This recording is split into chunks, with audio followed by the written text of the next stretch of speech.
చెలి మనసే శివధనుసైనది తొలి చూపుల వశమైనది వలపు స్వయంవరమైనప్పుడు గెలువనిది ఏది ఒక బాణము ఒక భార్య అన్నది శ్రీరాముని చిరయసమైనది శ్రీవారు వరమిస్తే సిరులన్నీ నావి తొలి చుక్కవు నీవే చుక్కానివి నీవే తుదిదాకా నీవే మరు జన్మకు నీవే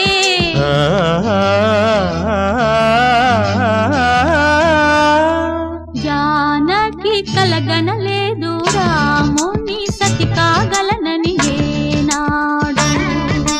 రాముడు అనుకోలేదు జానకి పతి కాగలనని ఆనాడు